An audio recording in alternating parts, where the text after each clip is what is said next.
पंडित, पुरोहित, राजनीतिज्ञ इस देश के सबसे बड़े शत्रु हैं। उनको अपना धंधा फिट करना है। जब तक हम बंटवारा करके देश में नहीं रखेंगे तो लोग हमको क्यों पूछेंगे, ऐसा उनका सोचना है। और मेरा भी ये मानना है।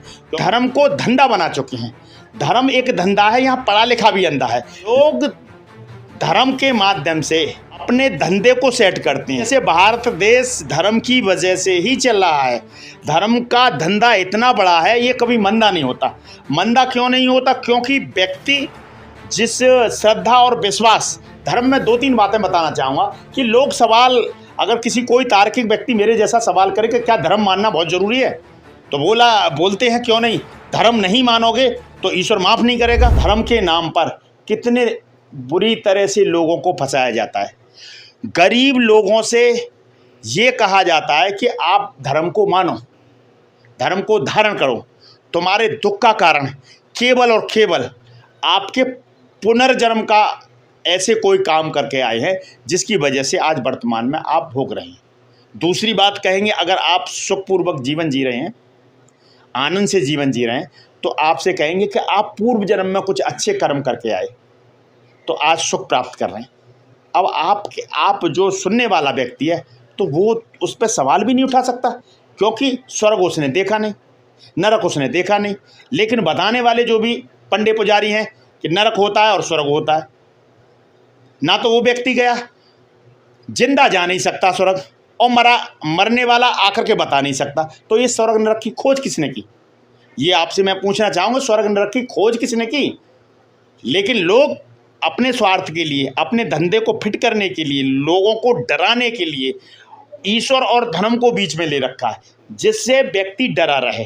डर कर ही व्यक्ति अपने जेब से कुछ दान दक्षिणा देगा, नहीं तो नहीं देगा। आज देश में भारत देश के अलावा अन्य कोई भी विदेशी देश हैं, वहाँ कोई भी शादी, वहाँ कोई भी विवाह या संस्कार ब्राह्मणों द्वारा या पंडितों द्वारा या पुरोहितों द्वारा नहीं कराए जाते। तो क्या वो लोगों की शादी सक्सेस नहीं होती? आज हमारे देश में युवा पीढ़ी कई बार योग्य वर वधू होने के बाद भी उनके बीच में एक पुजारी या ज्योतिषी आकर के, या पत्रा देखने वाला कोई भी पंडित ये बता देता है कि इनके गुण और दोष मिल नहीं रहे। भाई बताइए क्यों नहीं मिल रहे? मनुष्य एक जैसा, स्त्री पुरुष, और यहाँ के लोगों ने उसको अपने फायदे के लिए उनको धर्म से जोड़ दिया, हर चीज़ को धर्म से जोड़ दिया, हर चीज़ को संस्कार से जोड़ दिया, हर चीज़ को पाखंड से जोड़ दिया। अब व्यक्ति, मैं इस क्षेत्र में हूँ, थोड़े मैं रिश्ते करा देता हूँ, तो उसमें मैं देखता हूँ कि आए दिन लोग कहते हैं कि मेरी लड़की मंगली है, मंगली लड़का चाहिए। तो मैं ये पूछना चाह रहा हूँ, जिन्होंने इस बेटी के लिए या बेटे के लिए मंगली बताया, उसके पास ऐसा कौन सा पैमाना है कि वो मंगली लड़की है या मंगली लड़का? लेकिन इसको ढूंढने के लिए इतनी परेशानियों का सामना करना पड़ता है लड़की और लड़के वालों के लिए। लेकिन लड़की कम मिलती है, मंगली मिलती नहीं है, कोई मंगली लड़का नहीं मिलता। तो इस कारण से परिवार बेचारे परेशान रहते हैं। तो आपके कहने का मतलब है शादी के लिए कुंडली की जरूरत नहीं है? बिल्कुल नहीं है। मैं तो ये कहने, मेरी बात जहाँ तक पहुँच रही हो, मैं माफ़ी चाहूँगा, जो मानने वाले मानते रहें। व्यक्ति या प्रकृति ने केवल और केवल जीव जंतु, मनुष्य और जितने भी सारे जीव हैं वो स्वतंत्र रूप से बनाए हैं। लेकिन मनुष्य जाति ही एक ऐसी खतरनाक जाति है, इन्होंने मनुष्य के जन्म के बाद में अपने द्वारा मनगढ़ंत बनाए हुए नियम कानून लागू कर दिए। देखिए, कुदरत जब भी पक्षी पैदा करती है तो उसके साथ 2 अंडे होते हैं, और वो जैसे ही, और कुदरत का ये भी खेल है कि उसमें एक पॉजिटिव का है, एक नेगेटिव का है। कहना चाहिए कि उसमें दोनों लिंग होती हैं, स्त्रीलिंग और पुल्लिंग दोनों होते हैं, यानी कि उसमें दोनों जोड़े होते हैं। अब वो दोनों जोड़े होते हैं, जैसे ही वो बच्चे अंडे से टूट कर निकलता है तो वो दोनों आपस में फिजिकल रिलेशन कर लेते हैं और अपने जनरेशन को बढ़ाते रहते हैं। ऐसे ही मनुष्य इस पृथ्वी पर आता है। लेकिन हमने क्या कर रखा है उसको? हमने पहले उसको धर्म में बांटा, फिर उसको जाति में बांटा, फिर हमने उसको गोत्रों में बांटा, और हम बांटते बांटते इतने बांट दिए गए हैं कि हम आपस में भारत देश के लोग एक दूसरे से मिलना पसंद नहीं करते। अब देखिए, कोई मुसलमान है, कोई हिंदू है, कोई सिख है, कोई ईसाई है। अब इनका इतना बंटवारा कर दिया कि ये भाईचारा नहीं बना सकते।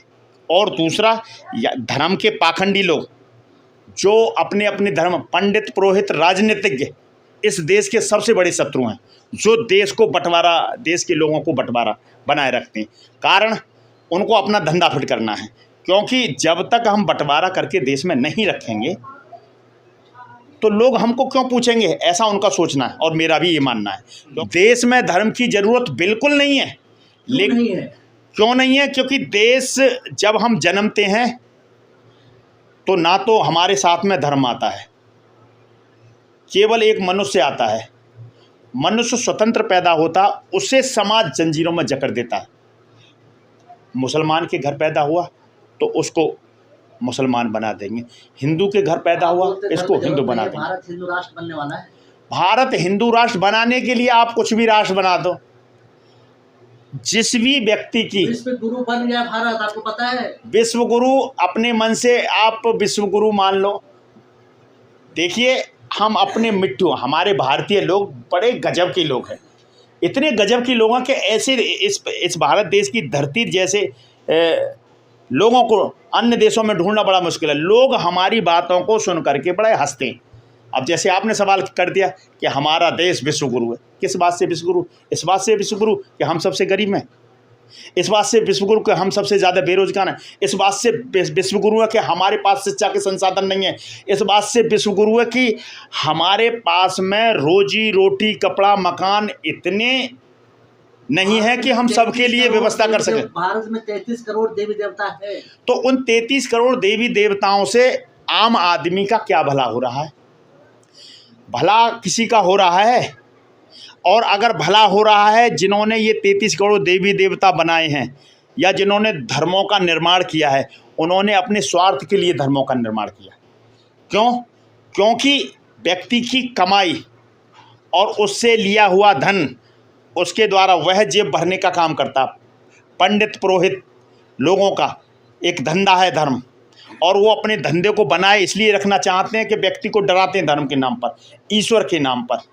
जब तक व्यक्ति डरेगा नहीं, जब तक व्यक्ति धर्म को भी नहीं। आप कह रहे हैं कि हमारा देश विश्व गुरु बन गया, हम पाखंड गुरु जरूर बन सकते हैं लेकिन विश्व गुरु नहीं बन सकते। विश्व गुरु हम जब बन सकते हैं, हमारे देश की आर्थिक स्थिति मजबूत हो, हमारे देश के विश्वविद्यालय दुनिया के माने हुए विश्वविद्यालय हों।